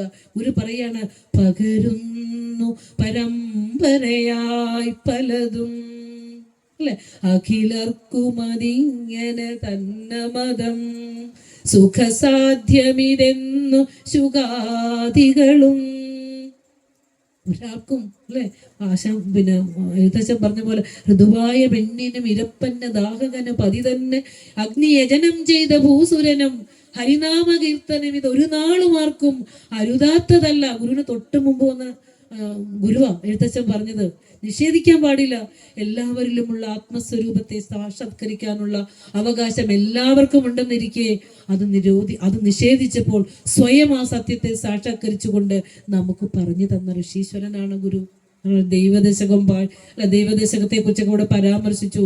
ഇവിടെ ഗുരു എന്താ നമ്മളോട് പറഞ്ഞു തന്നത്? എന്താ പറയാ, വേദത്തിന്റെ തത്വത്തെ അല്ലെങ്കിൽ മന്ത്രത്തെ തന്നെയാണ് ഗുരുകൃതികളിൽ മൊത്തം ഗുരു നിറച്ചു വെച്ചിരിക്കുന്നത്. നമ്മൾ അതിലൂടെ വേദാന്ത സൂത്രം വിട്ടിട്ടില്ല കേട്ടോ. അതിന്റെ സാഹചര്യം വന്നപ്പോ അങ്ങ് പോയിന്നേ ഉള്ളൂ. അപ്പൊ ഗുരു പറഞ്ഞ എന്താ, ഒരു കുഞ്ഞു ഉറുമ്പ് മുതൽ ഈ സമസ്ത ചരാചരങ്ങളെയും ഗുരുവിന്റെ ദർശനത്തിലുണ്ട്. ഒരാള് പോലും പുറത്തില്ല. എന്നിട്ട് ഗുരു പറയാ, ആഴമേറും നിൻ മഹസാം ആഴിയിൽ ഞങ്ങൾ ആകവേ ആഴണം, എന്നിട്ട് വാഴണം, അവിടെ തന്നെ വാഴണം. അപ്പോൾ മാത്രമേ സുഖം ഉണ്ടാവുള്ളൂ. സകലവിധ പുത്രേഷണ വിത്തേഷണ ധാരേഷണ എല്ലാം വിട്ടിട്ട്, മനസ്സുകൊണ്ട് വിട്ടിട്ട് ആ ആത്മ അമൃതക്കടലിലേക്ക് ഒന്ന് എടുത്ത് ചാടണം. മുഴുവൻ മുങ്ങിയാലേ ആണാൽ മാത്രമേ അവിടെ വാഴാൻ പറ്റൂ. വാണാൽ മാത്രമാണ് ഇനി ഒരു പുനരാവൃത്തി ഇല്ലാതെ സുഖമായിരിക്കാൻ പറ്റൂ എന്ന് ഗുരു പറഞ്ഞപ്പോ എല്ലാത്തിനെയും കൂട്ടിപ്പിടിച്ചു. ഞങ്ങൾ ആകവേ ആഴണം. അടിക്കണക്ക് വെച്ച് ആത്മസഹോദരരെ ആട്ടി അകറ്റിയപ്പോൾ ഗുരു എല്ലാത്തിനെയും ഗുരു ചേർത്ത് വെച്ച് തന്നു. അത് ഋഗ്വേദ മന്ത്രം തന്നെയാണ്. സംഗച്ഛത്വം സംവദത്വം സംവോ മനാംസി ജാനതാം. ഞങ്ങൾ ഒരുമിച്ച് ആ സത്യത്തിലേക്ക് നടന്നെടുക്കട്ടെ. ഞങ്ങൾ ഒരുമിച്ച് ആ സത്യത്തെ പറയട്ടെ. ഞങ്ങളുടെ മനസ്സുകൾ ഒരുമിച്ച് ശാന്തമാകട്ടെ. ഇടക്ക് കാലത്ത് കയറി വന്ന സാറിപ്പോ പറഞ്ഞല്ലോ, ജാതീയമായ ചിന്തകൾ മനുഷ്യന്റെ എവിടെയൊക്കെയോ ആളുകൾ തിരികെ കയറ്റിയ ആ ജാതി ഇടക്കാലം കൊണ്ട് മനുഷ്യ മനസ്സുകളെ വികലമാക്കിയപ്പോൾ മനുഷ്യന്റെ ജീവിതം വളരെയധികം ഭയാനകമായി മാറുന്ന ഒരു കാലഘട്ടത്തിലാണ് ഗുരു അവതരിക്കുന്നത്. അപ്പോൾ പറഞ്ഞു വന്നത്, വ്യാസനെ കുറിച്ച് പറഞ്ഞപ്പോഴും നമ്മൾ ഇതിലേക്ക് പോയത്. അങ്ങനെ ആ 2500 വർഷങ്ങൾക്ക് മുമ്പ് വ്യാസൻ 555 സൂത്രങ്ങളിലൂടെ വേദാന്ത സൂത്രം രചിച്ചപ്പോൾ സൂത്രം എന്ന് പറഞ്ഞ ചെറിയ അക്ഷരത്തിൽ വലിയൊരു ആശയത്തെ എഴുതുകയാണ്. കാരണം എന്താ വെച്ചാൽ അച്ചടി നിലവിലില്ലായിരുന്ന കാലമായതുകൊണ്ട് ഗുരു ശിഷ്യൻ ഉപദേശിക്കുന്നത് ശിഷ്യന്റെ നമ്മളെ പോലെ നോട്ടൊന്നും എഴുതണ്ട, നേരെ ഹൃദയങ്ങളിലേക്കാണ് പതിച്ചിരുന്നത്. അത് പല സന്ദർഭങ്ങളിലും രേഖപ്പെടുത്തി വെക്കാനുള്ള ഉപാധി ഇല്ലാത്തത് കൊണ്ട് സൂത്ര രൂപത്തിലാണ് കൊടുത്തിരുന്നത്. ഈ സൂത്രത്തിന്റെ എക്സ്പാൻഷൻ അത് കേട്ടിരുന്നവർക്കേ പറ്റൂ. അപ്പൊ നമുക്ക് അവിടെ വേദാന്ത സൂത്രത്തിന് വ്യാഖ്യാനം വേണം. ഗുരുവിന്റെ കൃതികളാണ് അതിന്റെ വ്യാഖ്യാനം. ഇതൊക്കെ നമ്മൾ അറിയണം. അങ്ങനെ 555 സൂത്രങ്ങളിൽ അവിടെ എഴുതിയപ്പോൾ അതിന് വ്യാഖ്യാനം പലരും ചെയ്തു. മധ്വനും നിരവധി ബ്രഹ്മസൂത്രത്തിന് ഭാഷ്യം വന്നവരൊക്കെ എന്തു പറ്റി, ഓരോ മതങ്ങൾ ഉണ്ടാക്കി അവരുടെ മതം അവിടെ കയറ്റി അത് സ്ഥാപിച്ചു. ദ്വൈതത്തിലേക്കും വിശിഷ്ടാദ്വൈതത്തിലേക്കൊക്കെ പോയപ്പോൾ ശങ്കര ഭഗവത്പാദർ 8-ാം നൂറ്റാണ്ടിൽ ശങ്കര ഭഗവത്പാദർ, നമ്മൾ പറയുള്ളൂ, ഓരോരുത്തരും ഗുരുക്കന്മാരായിട്ട് വരുന്നത് എന്തിനാ? സത്യത്തെ സ്ഥാപിക്കാനാണ്. സത്യം പലതുണ്ടെന്ന് പറഞ്ഞപ്പോൾ ആചാര്യസ്വാമികൾ അതിന് അദ്വൈതത്തെ പ്രോജ്വലിപ്പിക്കുന്ന ഭാഷ്യം എഴുതിക്കൊണ്ട് ബ്രഹ്മസൂത്രത്തിന് ഭാഷ്യം ചമച്ചപ്പോൾ ഖണ്ഡനവും മണ്ഡനവും ഒക്കെ ഉണ്ട്, പൂർവപക്ഷവും പരപക്ഷവും ഒക്കെ ഉണ്ട്. ഒരു ഭാഷ്യരചനയ്ക്കും പോയില്ല. ആ വേദത്തെ ആകമാനം എടുത്ത് 24 സൂത്രമാക്കി. സൂത്രകാരനായ ഋഷീശ്വരനെ നമ്മൾ എത്ര പേർക്കറിയാം? എത്ര ചരിത്രം ഇത് രേഖപ്പെടുത്തി വെച്ചിട്ടുണ്ട്. ഇപ്പൊ സാറ് പറഞ്ഞില്ലേ, ഹരിപുരം പ്രതിഷ്ഠ, ആ ഒരു വിപ്ലവം ഏത് ചരിത്രമാണ് രേഖപ്പെടുത്തി വെച്ചിട്ടുള്ളത്? വിവേകാനന്ദ സ്വാമിയുടെ പ്രസംഗം ആദ്യത്തെ സമ്മേളനമായിട്ട് പറയുമ്പോൾ അതിന് എത്രയോ മുമ്പ് തന്നെ ഗുരു ഇവിടെ നടത്തിയിട്ടുണ്ട്. ഇതൊക്കെ എവിടെയാ രേഖപ്പെടുത്തി വെച്ചിട്ടുള്ളത്? ഒന്നും വെച്ചിട്ടില്ല. അപ്പോ ഇവിടെ പറയുകയാണ്, ഇത് ആരും പറയുകയില്ല. അപ്പോ ഇത് അറിയേണ്ടവർ പോലും അറിയുന്നില്ല എന്നുള്ളതാണ്. അപ്പൊ 24 സൂത്രങ്ങളിൽ 5-ാമത്തെ സൂത്രത്തിൽ ഗുരു പറയാണ്, തജ്ജ്യോതിഹി തേനേദം പ്രജ്വലിതം. ഗുരു ഈശ്വരൻ എന്താണെന്ന ശിഷ്യന്റെ ചോദ്യത്തിന് സംശയ രൂപത്തിൽ സൂത്രം എഴുതി ചോദിക്കുകയാണ്, തജ്ജ്യോതിഹി. വേദാന്ത സൂത്രം പഠിക്കുന്നവരൊക്കെ ഉണ്ടെന്ന് തോന്നുന്നല്ലേ? എന്റെ ക്ലാസ്സിലുള്ളവരൊക്കെ ഇവിടെ ഉണ്ട്, വന്നപ്പോഴേ തൊഴാനൊക്കെ വന്നു. അപ്പോ അത് പഠിക്കുന്നത് വരെയും നമ്മൾ ഉയർന്നല്ലോ. വേദാന്ത സൂത്രം പഠിക്കുന്നത് വരെയൊക്കെ നമ്മുടെ ബുദ്ധി ഉയർന്നപ്പോൾ നമ്മളിൽ മാറ്റമുണ്ട്. ഇത്തരത്തിൽ സത്സംഗങ്ങൾക്ക് ഏറെ പ്രാധാന്യമുണ്ട്. പറയണ ഈശ്വരൻ ജ്യോതിസാണ് അല്ലേ? സൂര്യനോ ചന്ദ്രനോ നക്ഷത്രങ്ങൾക്കും എല്ലാം പ്രകാശം കൊടുക്കുന്ന ആ പ്രകാശത്തിനും പ്രകാശമായ വിളക്കാണ് ഈശ്വരൻ എന്ന് ഗുരു പറയുമ്പോൾ അത് ഋഷിവചനമാണ്. ആ വിളക്കിനെയാണ് ഗുരു കാരമുക്കിൽ വെച്ചത്. അവിടെയല്ലേ നമ്മൾ ഗുരുവിന്റെ പ്രതിഷ്ഠകളുടെ സൂക്ഷ്മതയിലേക്ക് പോകുന്നത്. അതുപോലെ ഉള്ളലിയിൽ ഓങ്കാരേശ്വരത്തെ എത്തുമ്പോൾ അവിടുത്തെ പ്രതിഷ്ഠ തീരുവ. ഓമിന്റെ അർത്ഥം മനസ്സിലാക്കാൻ നമ്മൾ കളമങ്കോട് കണ്ണാടിയിൽ നിന്ന് പ്രതിഷ്ഠയ്ക്ക് ശേഷമാണ് ഉള്ളല ഓങ്കാരേശ്വരം പ്രതിഷ്ഠിക്കുന്നത്. അപ്പൊ നമ്മളെല്ലാരും കണ്ണാടി പ്രതിഷ്ഠ എന്നാ പറയണത്. കണ്ണാടിയാണോ ഗുരു പ്രതിഷ്ഠിച്ചത്? ആണോ? ഒരിക്കലും പിന്നെ അങ്ങനെ പറയരുത്. കണ്ണാടി എന്ന പീഠികയിൽ ഗുരു പ്രതിഷ്ഠിച്ചത് ഓമിനെയാണ്. എന്താ ഓം? പ്രണവാക്ഷരമാണ്. ബ്രഹ്മപ്രതീകമായ, ജഗദീശ്വര പ്രതീകമായ ഒറ്റ അക്ഷരം. നമ്മളുടെ ജീവിതത്തിലെ ജാഗ്രത അവസ്ഥ എന്ന് പറഞ്ഞാൽ നമ്മൾ ഉണർന്നിരിക്കുന്ന അവസ്ഥ. ഇപ്പൊക്കെ നമ്മുടെ ജാഗ്രത അവസ്ഥയാണ്. ശരീരവും കണ്ണും മൂക്കും ഇന്ദ്രിയങ്ങളൊക്കെ ലൈവാണ്. ഇത് കുറച്ച് കഴിയുമ്പോൾ നമ്മൾ ഉറക്കത്തിലേക്ക് പോകുന്നതിന് മുമ്പ് ഒരു സ്വപ്നം കാണും. അപ്പൊ ശരീരം ഉണ്ടാവില്ല, മനസ്സ് മാത്രം പ്രവർത്തിക്കും. സംസ്കാരാർജിതമായ ഏതെങ്കിലുമൊക്കെ സ്വപ്നം കണ്ട് സന്തോഷിക്കുകയോ സുഖിക്കുകയൊക്കെ ചെയ്യും. അതിനുശേഷം അതിനെ ഉപരമിച്ചുകൊണ്ട് നമ്മൾ ഡീപ്പ് സ്ലീപ്പിലേക്ക് പോകും. അപ്പൊ മനസ്സുമില്ല, ശരീരമില്ല, മനസ്സുമില്ല, പ്രാണം മാത്രം, സ്പന്ദനം. നമ്മൾ ആ ഇരുട്ടാർന്ന നമ്മളുടെ ആ ആത്മസ്വരൂപം വാസനാമയമായ ഇരുട്ടിൽ ഇരുന്നു കൊണ്ടൊന്ന് വിശ്രമിക്കുന്ന ഒരു സുഖാവസ്ഥയുണ്ട്. ആ നമ്മൾ വിശ്രമിക്കുന്ന സുഖമാണ് നമ്മുടെ ശരിയായ സ്വരൂപം. അവിടെ സുഖമുണ്ടോ? ഉണ്ട്. അവിടെ നിന്ന് എഴുന്നേറ്റ് കഴിയുമ്പോൾ സുഖം ഉണ്ടോ? ഇല്ല. അപ്പൊ സുഖത്തെ നശിപ്പിക്കുന്ന നമ്മുടെ മനസ്സാണ്. ഈ മനസ്സടങ്ങിയപ്പോഴാണ് നമുക്ക് സുഖം വന്നത്. ഈ മനസ്സിനെ അടക്കുന്ന ആത്മവിദ്യയാണ് ഗുരു നമ്മെ പഠിപ്പിക്കുന്നത്. ഉണർവിലും ഉറക്കത്തിൽ എന്നതുപോലെ സുഖമായിരിക്കണം. ഊണിലും ഇറക്കത്തിലും ഇടവിടാതെ അങ്ങയെ ധ്യാനിക്കുന്നതിനും അല്ലെ, അങ്ങയുടെ പരമാനന്ദം ലഭിക്കുന്നതിനും അങ്ങയുടെ അനുഗ്രഹം എന്നിൽ ഉണ്ടാകണമേ. എത്ര ഉപനിഷത്തുകൾ പഠിച്ചാലും നമുക്കത് വ്യാഖ്യാനിക്കാൻ സാധിക്കുക? ആലോചിച്ച് നോക്കൂ. അപ്പോൾ അവിടെയൊക്കെ ആ സുഖത്തെ, ജാഗ്രതത്തിനും സ്വപ്നത്തിനും സുഷുപ്തിക്കും അപ്പുറം ഒരു അവസ്ഥയുണ്ട്, തുരീയം എന്ന് പറയും. ഋഷിമാർ അനുഭവിക്കുന്ന ആ അനുഭവം, അതിനെയും കൂടി ചേർത്ത് വെച്ചിട്ട് ഋഷിമാരുണ്ടാക്കിയ സൂത്ര അക്ഷരമാണ് ഓം. അതിനെ പ്രതിഷ്ഠിച്ച് തന്നപ്പോൾ ഇനി അതിനപ്പുറം വല്ലതും വേണോ? ആ പ്രതിഷ്ഠ വെച്ചിട്ട് ഗുരു പ്രതിഷ്ഠ അവസാനിപ്പിക്കുകയാണ്. കളവങ്കോട് എത്തുമ്പോഴത്തേക്ക് വളരെ പലപ്പോഴും അത് വായിക്കുമ്പോൾ ആ ക്ഷേത്ര പ്രതിഷ്ഠയുടെ സന്ദർഭം നിങ്ങൾ ഒന്ന് വായിച്ചു നോക്കുമ്പോൾ നമ്മൾ വല്ലാതെ ഭയചകിതരാകും. കാരണം 1-2 പക്ഷക്കാർ എനിക്ക് ഈ പ്രതിഷ്ഠ വേണം ഗുരുവിന്റെ അടുത്ത് വരികയാണ്. അതിന്റെ ഇപ്പുറത്ത് സഹോദര പ്രസ്ഥാനത്തിലെ ആളുകൾ വന്നിട്ട് പറയും, ഗുരു ഇനി പ്രതിഷ്ഠ ചെയ്യാനേ പറ്റില്ല.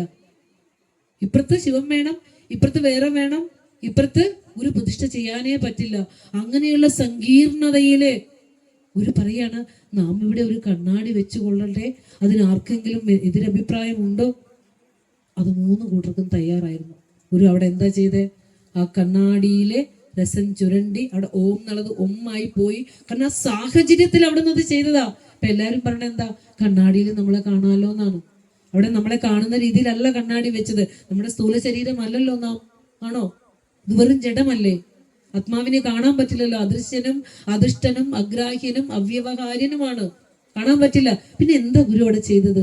അവിടെ പ്രതിഷ്ഠയുടെ ഒരു തത്വമുണ്ട്. പീഡികാത്തു ഭവേശക്തി ബിംബന്തു പരമേശ്വര തയോർ യോഗ യക്രിയതേ സ പ്രതിഷ്ഠേതി കീർത്യത എന്ന് പറയും. പീഡികയില് നമ്മൾ പ്രതിഷ്ഠിക്കാൻ ഉപയോഗിക്കുന്ന ആധാരം പീഡിക, അതിനെ ശക്തി എന്നും ആ ബിംബത്തെ പരമേശ്വരൻ എന്നും പറയുന്നു. അതായത് ശിവശക്തി സംയോഗം. പീഡിക ശക്തിയാണെങ്കിൽ ആ കണ്ണാടി അവിടെ പീഡിക ശക്തിയാണെങ്കിൽ ആ ഓം പരമേശ്വരനുമാണ്. അപ്പോൾ ശരിക്കും ശക്തിയാണോ പരമേശ്വരനാണോ വലുത്? രണ്ടും ഒന്ന് തന്നെയാണല്ലേ? അപ്പോൾ കണ്ണാടിയാണോ പ്രതിഷ്ഠിച്ചിരിക്കുന്നത്? കണ്ണാടി എന്ന പീഡികയിൽ ഗുരു പ്രതിഷ്ഠിച്ചിരിക്കുന്നത് ബ്രഹ്മവാചക ശബ്ദമായ ഓംകാരം തന്നെയാണ്. എന്നിനി പറയുമ്പോൾ എന്ത് പറയണം? കളവങ്കോട് അവിടെ നിന്ന് പ്രതിഷ്ഠിച്ച് തന്നത് കണ്ണാടി എന്ന അധിഷ്ഠാനത്തിൽ ഓംകാരമാണെന്ന് പറയാൻ പഠിക്കണം കേട്ടോ. ബാർബർ ഷോപ്പിൽ വെക്കുന്ന കണ്ണാടി ഒന്നുമല്ല ഗുരു നമുക്ക് തന്നത്. ഒരു എന്ത് ചെയ്താലും അവിടെ തത്വമുണ്ട്. ജ്ഞാനേശ്വരൊക്കെ നോക്കണേ, അവിടെ ഇപ്പൊ സാറ് പറയും, നമ്മൾ വളരെ രസകരമാണ്. സാറിന്റെ സംസാരം കുറച്ചും കൂടി നീണ്ടുപോയെങ്കിൽ ഞാൻ ആലോചിച്ചു.